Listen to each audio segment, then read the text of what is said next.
Montanans who have dedicated their lives to supporting Montana children and families were honored at a conference today.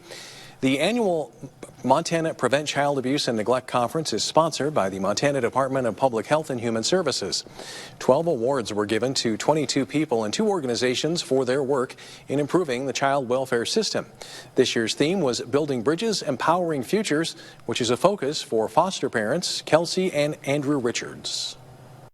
We have learned that it's more than bringing kids in, but it's bringing families in, and we just love coming alongside bio parents and working closely with them and just supporting and encouraging them, and it's changed our family too, so it's been an awesome journey. The couple has been fostering children for 4 years and have helped about 7 kids and their families. The 2025 Montana legislative session has come to a close. As MTN senior political reporter Jonathan Ambarian explains, it was marked by significant bipartisan collaboration and the passage of key legislation addressing health care, education, and tax reform. After 85 working days, the Montana legislature ended up passing more than 800 bills, advancing them to Governor Greg Gianforte's desk.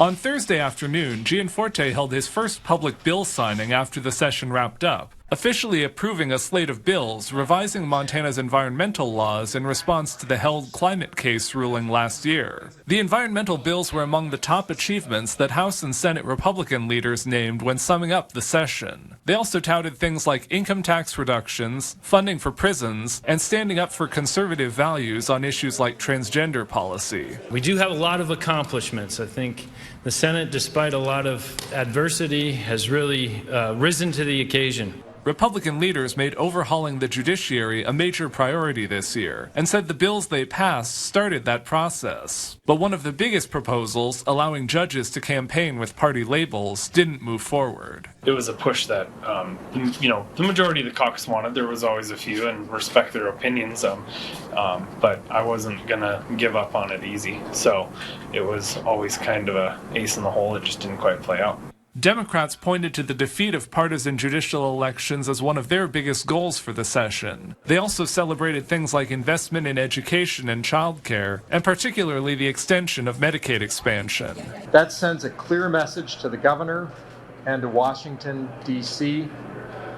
Montanans expect and demand the health care coverage they get through the Medicaid program. Democrats remained a minority but held a larger share of legislative seats than last session, and leaders said that made a difference. It has been because of the 12 more seats we've had in this building that Democrats have been able to bring these issues to the table, and the final product has been much better. After a bill passes the legislature, it has to be signed by the Speaker of the House and the President of the Senate before it officially goes to the governor's desk. Gianforte will then have 10 days to either sign or veto the bills. If he takes no action, the bills will become law without his signature. In Helena, Jonathan Ambarian, MTN News.